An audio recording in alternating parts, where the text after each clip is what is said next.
Hey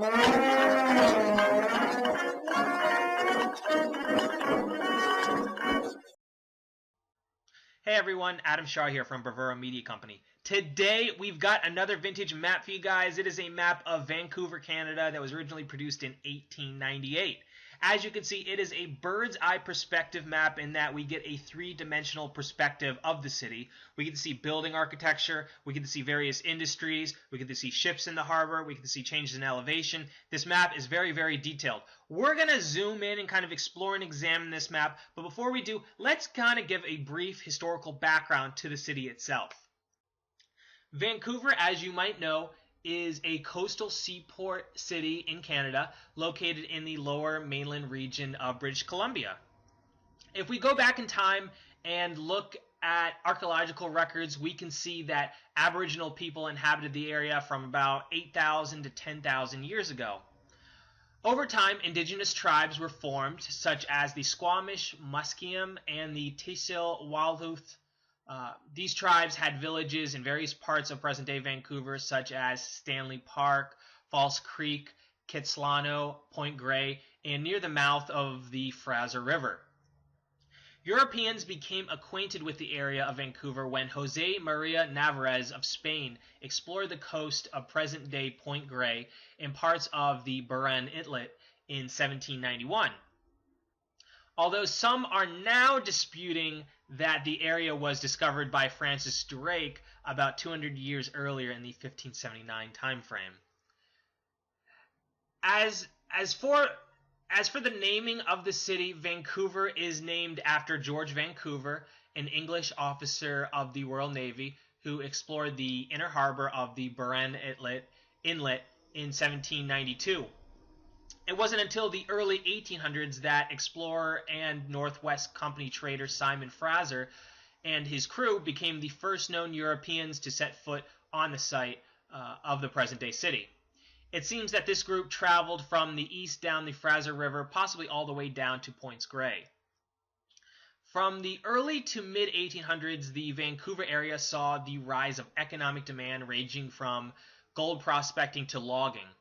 The Fraser Gold Rush brought in about 25,000 men, mainly from California, to the Fraser Canyon, and they bypassed Vancouver in the process, the Vancouver area. It hadn't developed yet, the Vancouver area. The first sawmills in Vancouver showed up in the 1863 timeframe, eventually leading to a sprawl of other mills, including Hastings Mill, which became the nucleus around which Vancouver formed. The city of Vancouver was officially incorporated on April 6, 1886, the same year the first transcontinental train arrived. William Van Horne, Canadian Pacific Railway president, arrived in Port Moody to establish the railway terminus and gave the city's name in honor of George Vancouver. Vancouver's population rapidly grew to the railway's presence. The population went from 1,000 people in 1881 to over 20,000 by the turn of the century.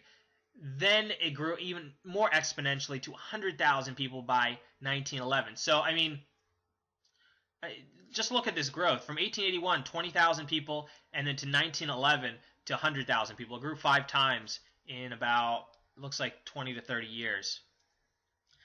The economy of Vancouver after its incorporation was dominated by large companies such as Canadian Pacific Railway, which fueled economic activity and led to the rapid development of the new city. While some manufacturing did develop, including the British Columbia sugar refinery, natural resources became the basis for Vancouver's economy. The resource sector was initially based on logging and then later on exports moving through the seaport, where commercial traffic constituted the largest economic factor in Vancouver by the 1930s. So the port really fueled a lot of the growth along with the railway. I mean, it was just these two factors that led to the growth and economic activity. So we'll go into this map. We've got this map right here, 1898 map. We can see down here, City of Vancouver, 1898. We've got labeled locations on this map. The resolution isn't great on this map, so maybe we'll be able to pick out a couple of these numbered locations. as you can see, that's either a 27 or a 37. The number is written so small that it's really hard to tell. That looks like a 59. Let's look up 59. That's a hotel, Waverly Hotel. Right here, right on Cordova Street. So it's a little bit hard to decipher some of the locations. That looks like 143 or 145. It's by a railroad depot. That looks like a 102. Let's make sure that these numbers, my eyesight's a little bit off. Let's look at 102. I'm pretty sure that's a railroad depot.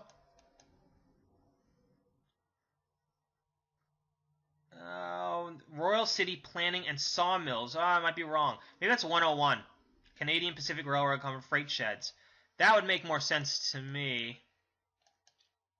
It's hard to tell because that number is so small and the resolution isn't great. It's pretty good on this map, but the numbers are written so small.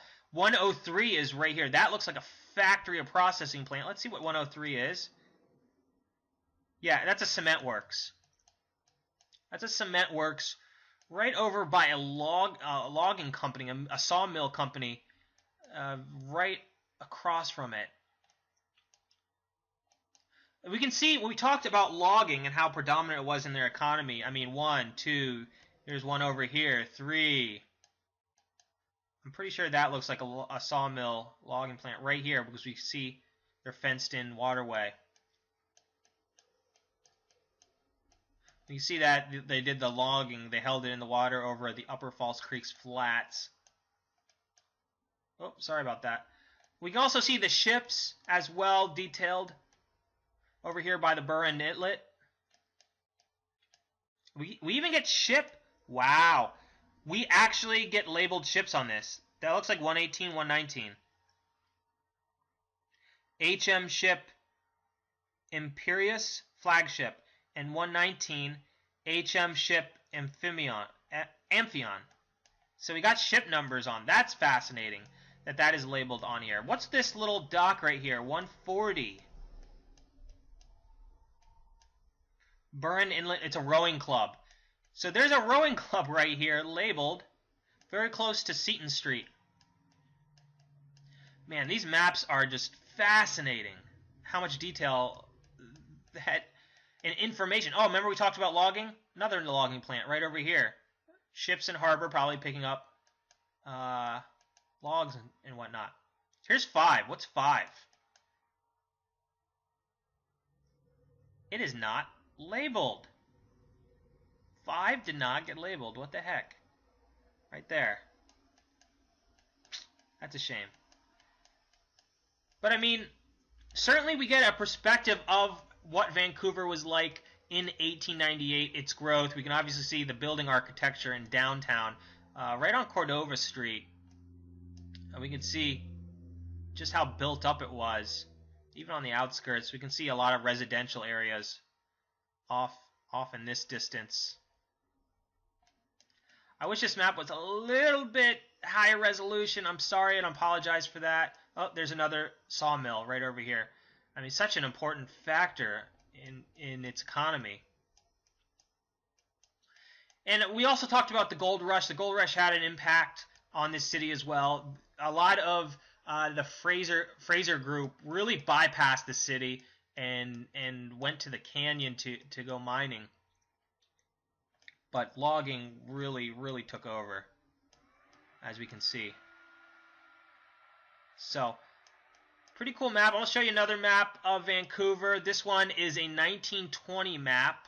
This is an overhead map. It's kind of displaying land locations. It's we can see different parks labeled, exhibition grounds, exhibition buildings. We can see railways. That's another thing about the bird's eye perspective map. We get a perspective of the rail depots, which is always good. They're always very specific on how everything looks, how these railways come out. Notice a lot of the mills and the factories, I mean, located right next to the railways. Very common practice, you know, to transport goods very quickly. And a lot of these railways, you know, converge down to the seaport. As we said before, the seaport was very valuable. Let's go back to this map. See, we can see the rail lines as well. and how they come down right here. This map, we see the railways right here. They come down. These are rail yards as well, coming down right by the docks. What's pretty cool about, we get to see shipping lines right here. Harbor shipping to Indian River waypoint. Very cool. And we've also got a distance. So we can see 2m, 1.5, 1 half mile. I'm guessing it's in miles and not, yeah, it's in miles. It couldn't be meters. We even see this looks like a rail. This is a railway that goes across. It might be proposed bridge or dam. Oh, okay. This was a proposed bridge or dam right here by the Burren Inlet. See this? Pretty cool. Taylor's Landing. We got just loaded with information. Various lakes. So, I hope you've enjoyed this video. I hope you've learned something. If you like vintage maps and you like history, definitely subscribe to the YouTube channel. We do videos like these all the time where we explore old maps, look at history. We even like to have fun. We did a St. Patrick's Day video series. I got to drink some Guinness. We talked about the history of Guinness. We talked about the history of leprechauns. We go all over the place with history. So if you like that sort of thing, definitely subscribe to our YouTube channel. Like this video. You leave a comment below if you have any questions about Vancouver, the history of Vancouver, or you'd like to leave a comment.